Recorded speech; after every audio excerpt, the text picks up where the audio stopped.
इस वीडियो के कंटेंट को कहीं लिखने की जरूरत नहीं है, बस समझने की जरूरत है, क्योंकि इस वीडियो से ना आपका अधूरा ज्ञान पूरा होने वाला है। इसलिए ध्यान से सुनिएगा और सुनने के बाद अगर लगे कि पूरा हुआ है तो शेयर करना ना भूलिएगा।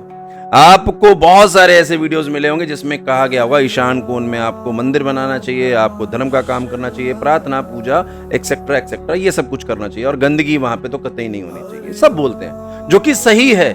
पर क्या कोई ये बताता है कि ऐसा क्यों है?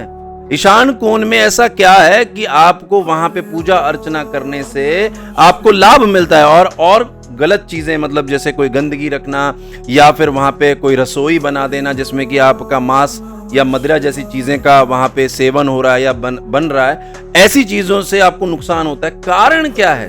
कारण मैं बताता हूं। आपने 10 महाविद्याओं का नाम सुना है?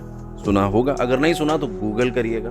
उसमें एक महाविद्या माता जी का नाम है षोडशी माता।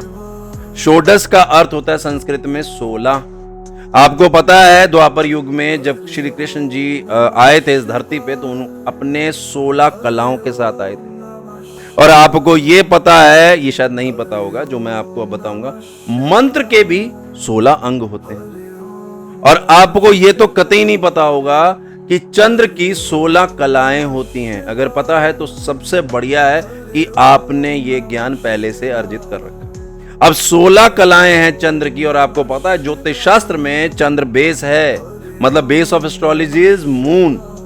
तो अगर आप इन 16 कलाओं को, यानी कि 16 नंबर, यानी कि षोडशी माता जी का जो स्थान है ईशान कोण है, अगर आपको उसको स्वच्छ रखना है तो माता जी की या फिर कोई भी अध्यात्म के मंत्र जाप हमेशा होते रहने चाहिए।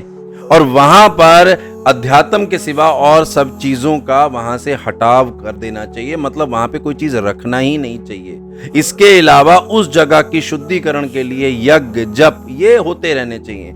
जब ये आप करना शुरू कर दोगे ना, तब आप खुद देखिएगा षोडशी माता आपके चंद्र की कलाएं भी व्यवस्थित रखेंगी।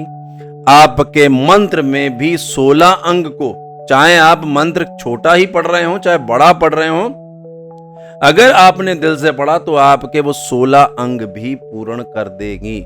इसीलिए ईशान कोण को सबसे स्वच्छ एक दिशा मानी जाती है, क्योंकि मां षोडशी जो महाविद्या है उनका वहां पर स्थान है।